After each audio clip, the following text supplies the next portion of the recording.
ခါမှာဆက်လေးနေလို့ upgrade မြင့်တဲ့နီလန်းလေးနှစ်ခုကိုလာပြီးတော့မျှဝေပေးသွားမှာဖြစ်ပါတယ်ဒါဆိုလို့ရှိရင်ဘယ်လိုမျိုး upgrade မြင့်ရမှာလဲဆိုတာကိုအဆုံးထိလိုက်ကြည့်ပေးဖို့ပြောချင်ပါတယ်နံပါတ်1တစ်ချက်ကကြတော့ကိုတိုင်းက upgrade မြင့်တဲ့အခါမှာ Play Store ဖြစ်ဖြစ် Google Store ဖြစ်ဖြစ်အဲ့နှစ်ခုမှာသွားပြီးတော့ရင်ကိုရဲ့ TikTok အကောင့်ကိုသွား TikTok လို့ရိုက်ချပြီးတော့အဲ့ဒီမှာသွားပြီးတော့ရင် upgrade မြင့်လို့ရသလိုနောက်ထပ်နံပါတ်2တစ်ချက်ကကြတော့ TikTok ရဲ့ setting တွေကိုဝင်သွားပြီးတော့အဲ့ဒီမှာလည်း upgrade မြင့်လို့ရပါတယ်ဒါဆိုလို့ရှိရင်ဘယ်လိုမျိုးလုပ်ရမှာလဲဆိုတာကိုအဆုံးထိလိုက်ကြည့်ပေးဖို့ပြောချင် upgrade မြင့်မှာဖြစ်တဲ့အတွက်ကြောင့်မလို့အရင်ဦးဆုံး TikTok တွေကိုသွားပေးရမှာဖြစ်ပါတယ်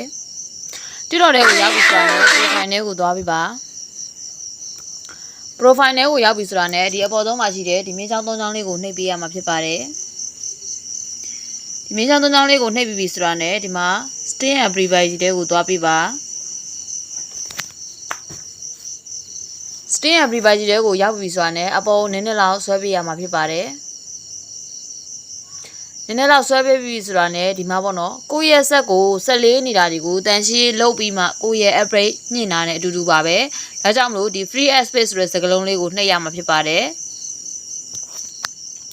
ဒီမှာဆိုလို့ရှိရင်ဒီ clear ဆိုတဲ့စကားလုံးလေးကိုနှိပ်လိုက်ပါ